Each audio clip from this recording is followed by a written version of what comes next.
Okay, one, there's Osiris. He's having a chill day. Two, um, what I'm starting off with here is going to be a precursor as to how life has been going. Yesterday, I realized it's been a very long time since I've done one of these, the Life with Lynda things, and I haven't kept Sophia up to date. And if it hasn't become obvious yet, most of the Life with Lyndas tend to be updates for Sophia because she legit always watches and I miss her and I desperately need to visit again. I just need to find a way. And I'm still working on that whole Spanish thing. I still suck at it. Um, but I've learned more words. So there you go.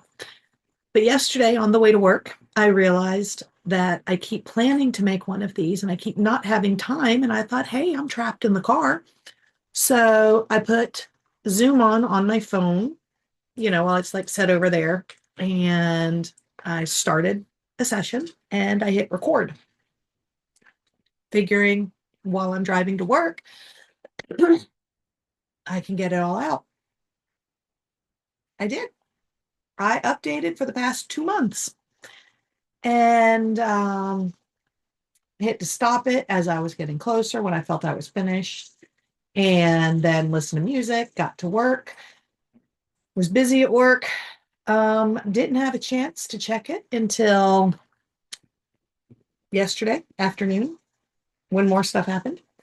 And that's when I discovered, no, it never recorded. So I did a 2 month long update to the air. And so oops.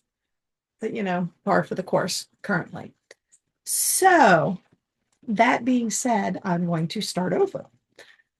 Some stuff I might forget, I'm going to highlight. I'm going to try to keep it as brief as possible and quite frankly, as emotionless as possible because the past couple of months have been a lot, like a lot.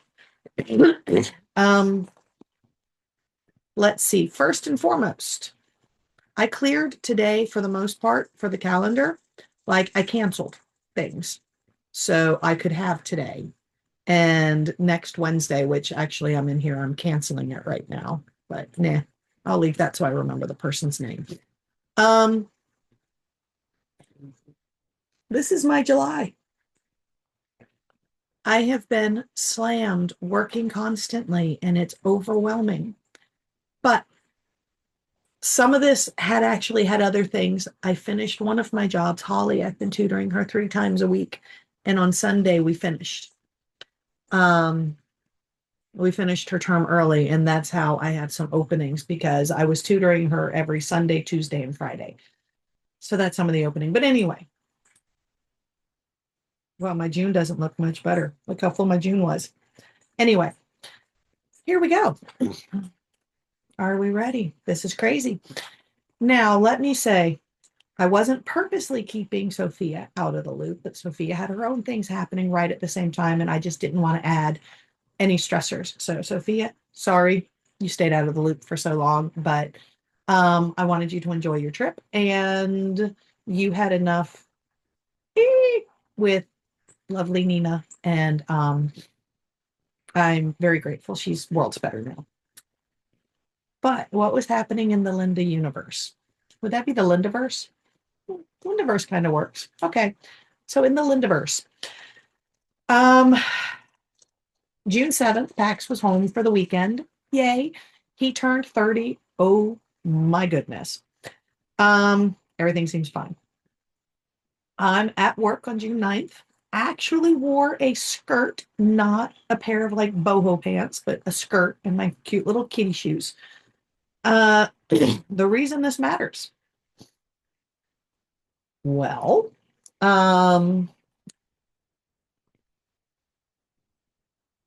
sorry, I saw something written in here. I was like, what is that? Anyway, on the 9th, I am at work and I get a text from Chris who says that Stacy was found dead. Stacy's ex-wife, the mother of Colin. And he was, needless to say, a bit overwhelmed and he didn't know what to do. He was told he needed to go to the apartment to retrieve her purse, her phone, her laptop, that kind of a thing. Oh, and the keys. Um, and we're just texting. I could tell he wasn't doing well. He said he was just like sitting in his car, didn't know what to do. And I wasn't going to have him do this by himself. That's just, wrong. And I offered to either come to him, go home, he meets me at home and we go together, or I meet him there. So he sends me the address for the apartment. I go straight from work to the apartment in my skirt that's just a little bit lower than the knees and my little cat shoes. Yes, I keep specifying this for a very specific reason. The apartment, uh, one bedroom. When you walk in the front, it's a door. I think there were windows, but you have the door. That is the only door or window area in the entire apartment. The walls, there's nothing because it's banked up against others. The back, there's nothing because it's banked up against others. So literally that one direction is the only way to open the place. Remember I said she was found deceased. We don't know for sure how long she was there. We are still waiting for pathology reports for hopefully the estimated time of death, and the reason. I'm going to tell you what I think. Okay. We're in Atlanta. It's warm.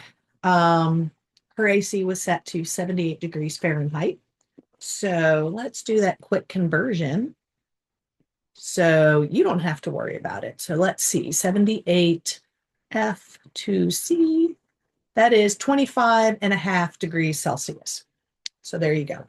So not exactly cool, not conducive to stopping certain things from happening. When I pull up, Chris is like, come around this way, don't come straight up. We're trying to air it out. Okay. So I'm standing over here with Chris and the next door neighbor. We find out that the neighbors are the ones who called it in. They hadn't seen her in a while. And the upstairs neighbor told the next door neighbor that he should call it in. And so he did.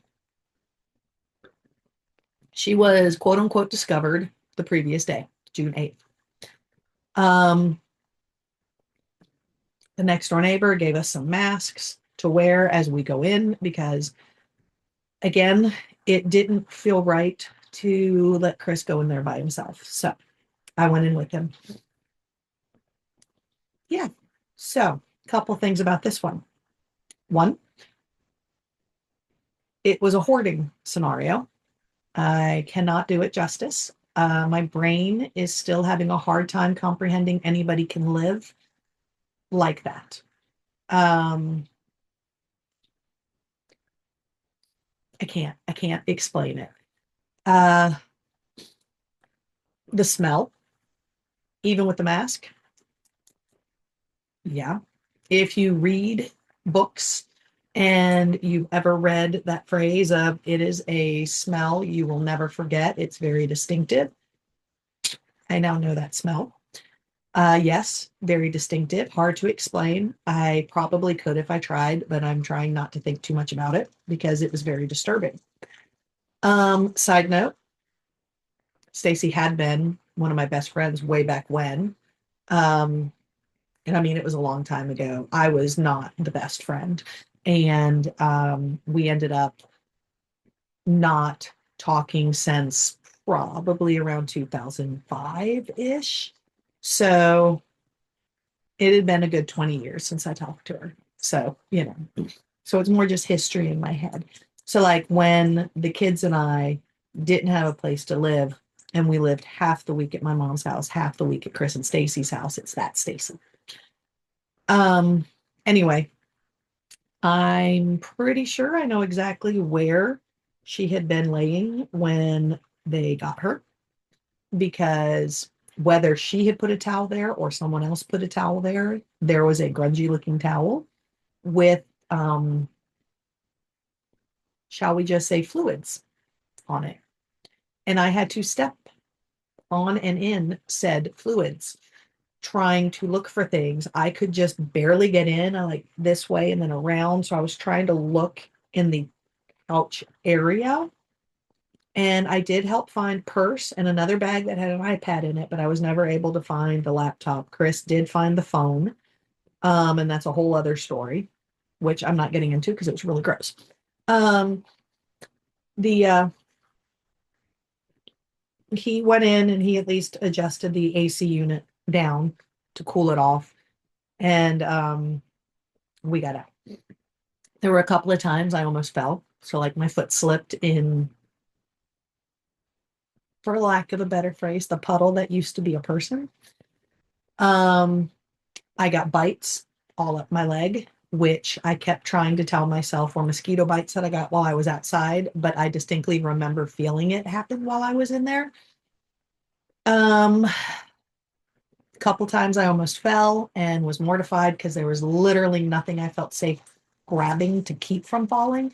So it was sheer will that I did not fall. And that's when I scooted my way out. Um, in less than an hour, the spots on my leg where I'd been bitten were just these big red marks. And yeah, so we're going to fast forward to Monday evening. I told Pax I needed to chat with him because since she actually mattered to the kids, I didn't think that was an appropriate text. So I called Pax and explained the stuff to him. Um, and he's the one who said that I didn't sound right. That's when I realized stuff here was not feeling great. Isabel had a doctor's appointment on the 9th or the 10th, the following Tuesday, the very next day. So I went ahead and called and got an appointment. So I got seen. I explained the situation. They listened to things. They looked at my leg, looked at the pictures that I took of my leg within an hour of it happening, and they immediately put me on antibiotics. I think that's called the Z-Pack or whatever. But anyway, they put me on antibiotics and said they kind of wanted to give me steroids, but because I have issues sometimes with steroids, like I am highly allergic to prednisone. This was not my normal doctor. It was somebody else who saw me because mine was booked. They didn't want to chance it. So they just gave me the antibiotics and told me to do my breathing treatments and take the week off of work. Don't go to work. Don't do my walking. Keep it to a minimum. If I choose to walk, I had to keep it under 3 miles. And I know that doesn't sound like a lot to, hard to people, but I was up to 6 miles a day, 6 to 10. 6 was my minimum. And so she told me I had to do less than 3, going very slowly, have somebody with me. If I started to get lightheaded or my chest tightened or started to hurt, I had to go to the ER. So that told me, chill. So that's what I did. Oh, and if my eye does something weird, it's been doing that a lot. Like I can feel it. And I think that's the overwhelmed thing because I have been so overtaxed and overwhelmed. Today I'm actually taking the day off. I canceled appointments so I could have a day because I realized I'm shutting down. So there's that. Um, let's see. The following week I went back to work. It's not possible for me to be still when I'm teaching, so I was back to a whole lot of activity. Then Tuesday, stuff with my mom. Wednesday, I had already missed a certain number of breathing treatments. I had been super active. I was doing worse, so I made my follow-up appointment. So the following Thursday, let me look at my dates. So that would be Thursday the 19th. I then went back to the doctors and found out that it was officially bronchitis. And today is July 22nd, over a month later, and I still haven't kicked the bronchitis. It's really getting annoying. I'm getting ready to just tell my body it has to and be done with it because I am sick of this. So bronchitis, they gave me a steroid shot. They put me on steroids. Supposed to chill and rest some. I finished all of those things. And again, still not better.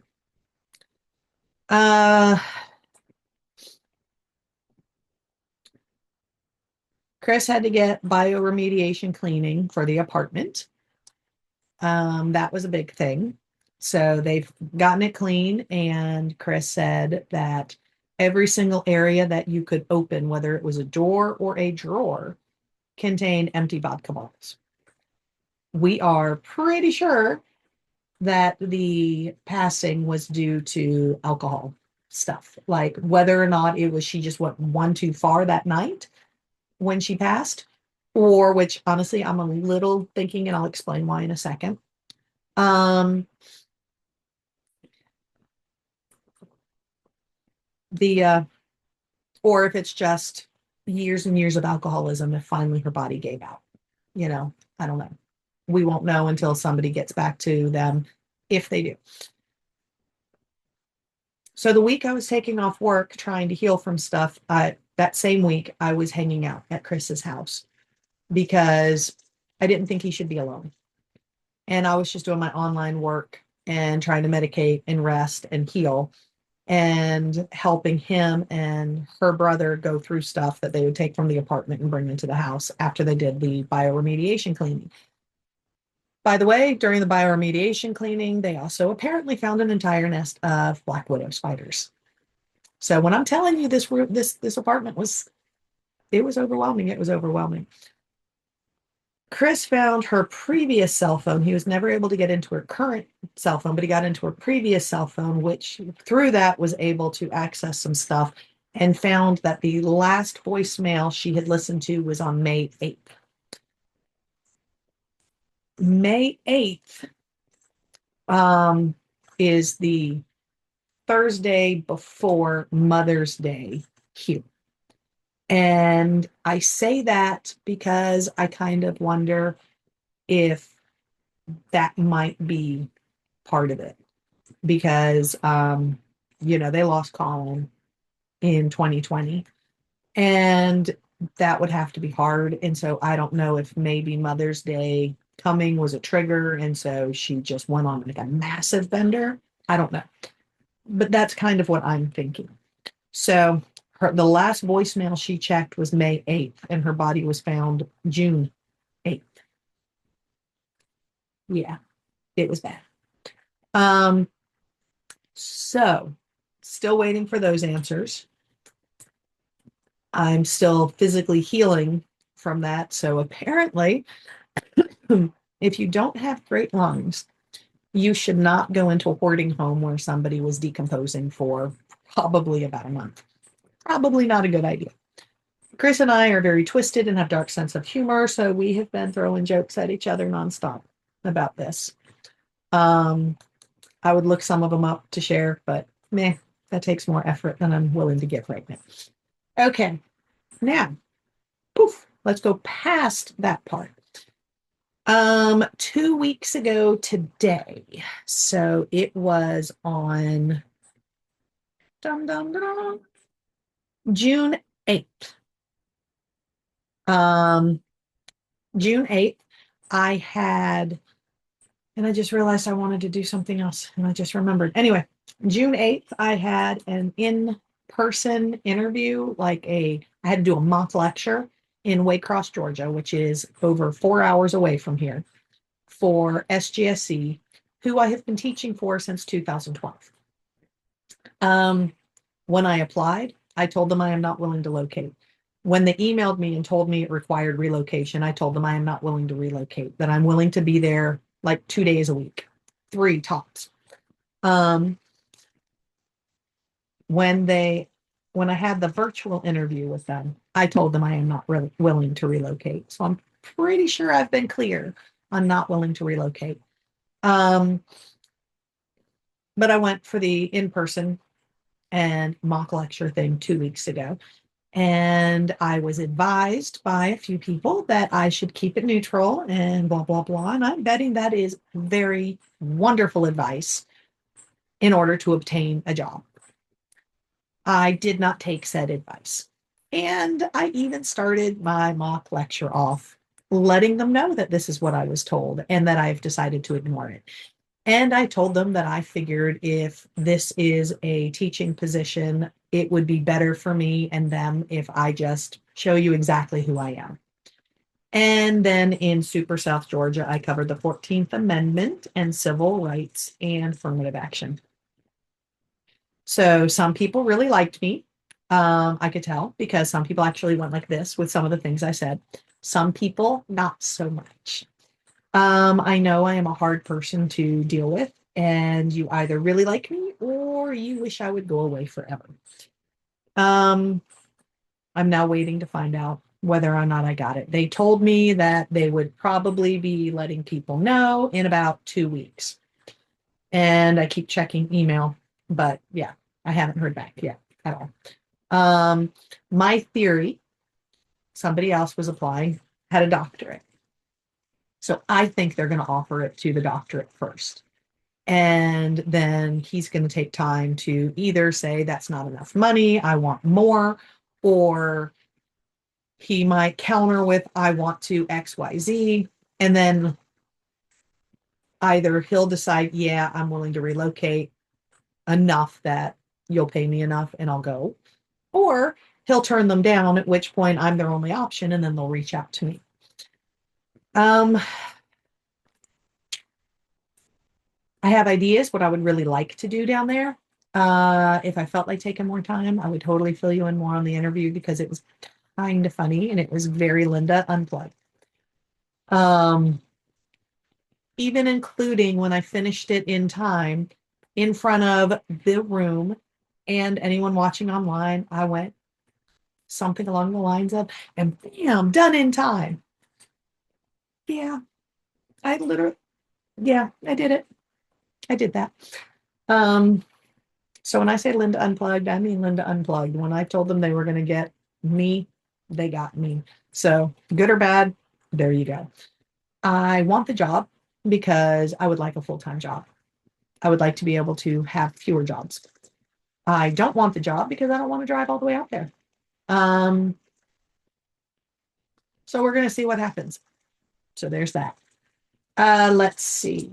Um,